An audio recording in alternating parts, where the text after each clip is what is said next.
Mayroon bang mga nilalang sa ibang planeta, alien o UFO? Ating alamin ang katotohanan dahil sa mga naglalabasang mga balita tungkol sa mga aliens na kanilang nakikita at mga ebidensya kuno na magpapatunay na totoo ang mga aliens. Ano nga ba ang sinasabi ng Biblia tungkol sa mga aliens? May katotohanan ba? Meron nga bang aliens sa ating mundo?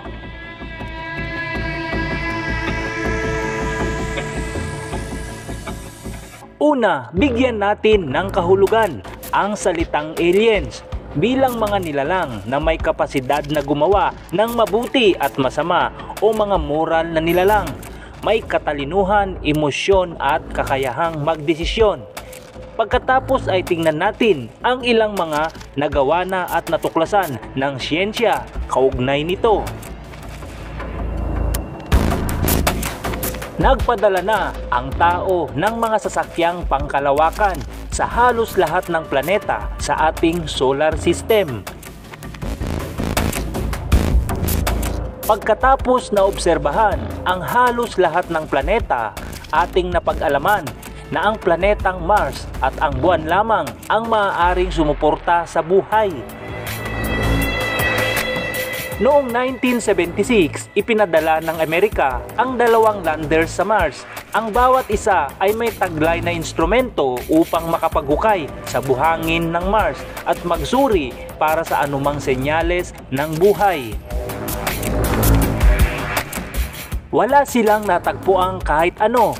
Samantalang kung susuriin mo ang mga lupa sa pinakatigang na disyerto sa mundo o sa pinakamalamig na lugar ng Antarctica, matatagpuan mo na ang mga lugar na ito ay punong-puno ng nabubuhay na maliliit na organismo.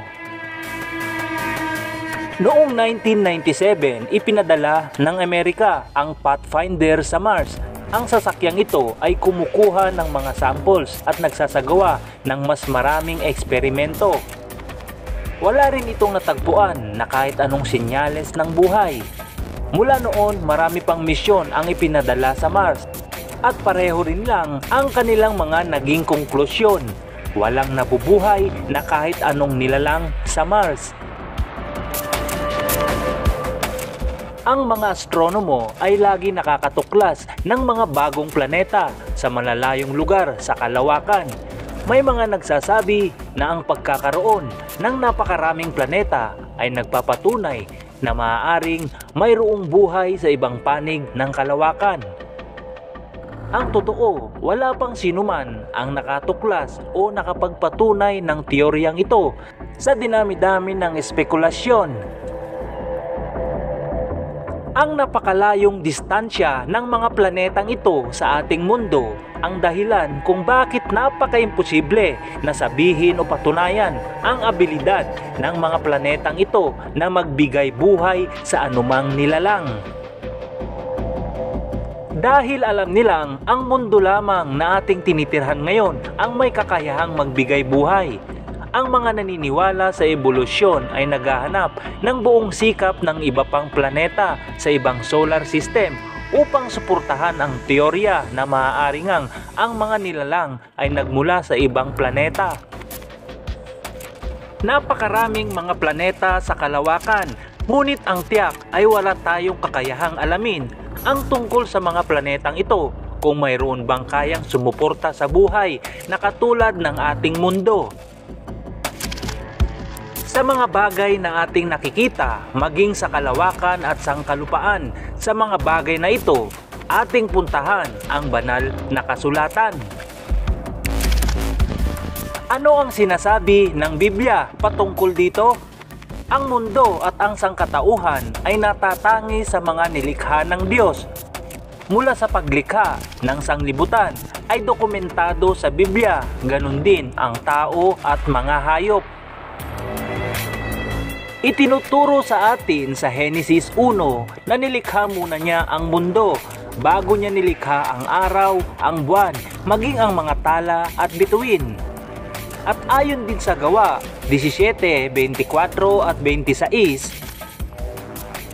ang Diyos na gumawa ng sanglibutan at ng lahat ng mga bagay na narito, siya palibhasay Panginoon ng langit at ng lupa, ay hindi tumatahan sa mga templong ginawa ng mga kamay. Ni hindi rin naman pinaglilingkuran siya ng mga kamay ng mga tao na para bagang siya'y nangangailangan ng anumang bagay.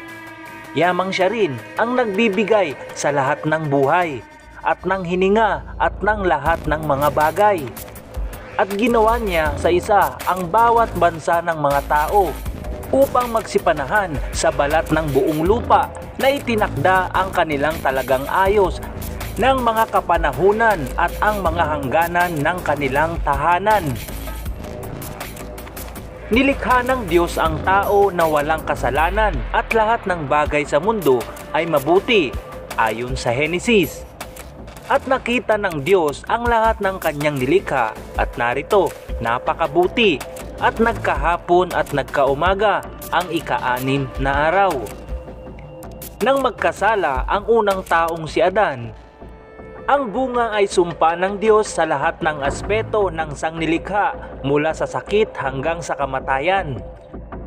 Kahit na ang mga hayop na walang kasalanan laban sa Diyos dahil sila ay hindi moral na nilalang, ay nagdurusa rin at namamatay ayon sa aklat ng Roma 8:9-22.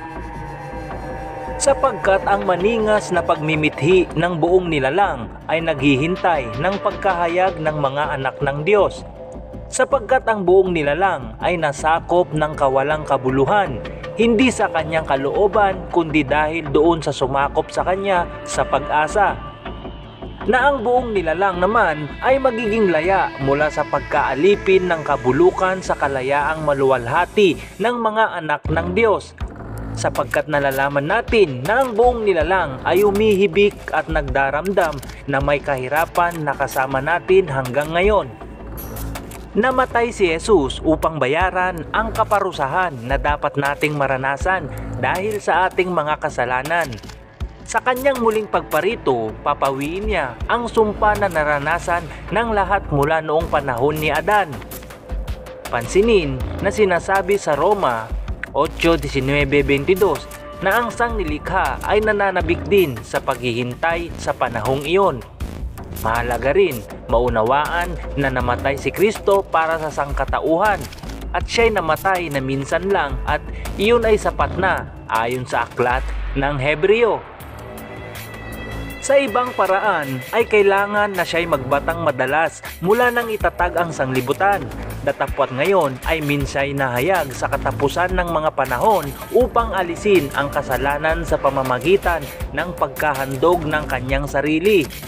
At kung paanong itinakda sa mga tao ang mamatay na minsan at pagkatapos nito ay ang paghuhukom. At gayon din naman si Kristo na inihandog na minsan upang dalhin ang mga kasalanan ng marami. Sa ikalaw ay pakikita na hiwalay sa kasalanan. Sa ikaliligtas ng mga nagsisipaghintay sa Kanya.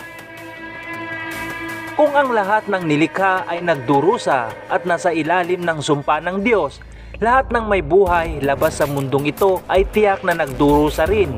Alang-alang sa argumento kung ipagpalagay nating may iba pang nilikha sa ibang planeta.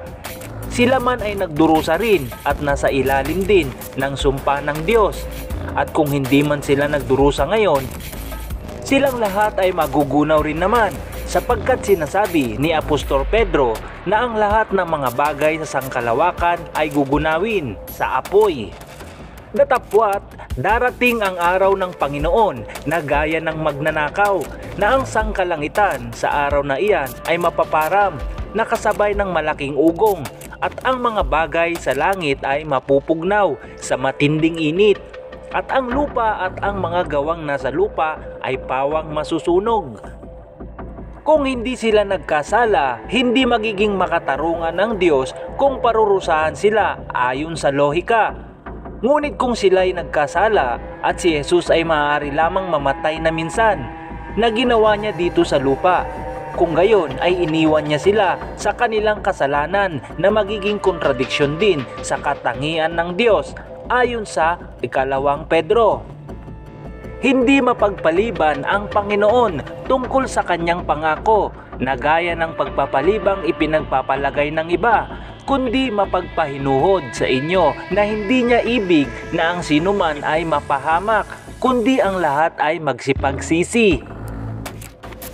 Mag-iwan ang kaisipang ito sa atin nang hindi malulutas ng mga kabalintunaan. Iyon ay kung totoong may ibang nabubuhay na nilalang sa ibang panig ng kalawakan. Paano naman ang mga hindi moral na nilikha ngunit may buhay na nilalang sa ibang planeta? Maaari bang may algae o aso o pusa sa isang hindi kilalang planeta? Kung meron man, hindi ito makakaapekto sa katotohanan ng Biblia. Ngunit dahil ang lahat ng sangnilikha ay nagdurusa, ano ang layunin ng Diyos sa paglikha sa mga nilalang na walang moralidad ngunit may buhay sa ibang planeta? Sa huli, hindi tayo binibigyan ng anumang dahilan ng Biblia upang paniwalaan na mayroong ibang nilikha ang Diyos bukod sa tao sa ibang panig ng kalawakan. Sa halip, binibigyan tayo ng Biblia ng dahilan kung bakit hindi tayo dapat maniwala sa teoryang ito. Uungat, maraming bagay na hindi natin maipapaliwanag, ngunit walang anumang dahilan upang ibintang ang mga hindi pangkaraniwang pangyayari na hindi natin maipaliwanag sa mga nilalang sa ibang planeta o aliens at UFO. Kung mayroon mang paliwanag para sa mga ito ay mas maipapaliwanag sa espiritual na paraan at masasabing ang mga bagay na ito na itinuturing na alien o UFO ay mga gawa ng demonyo.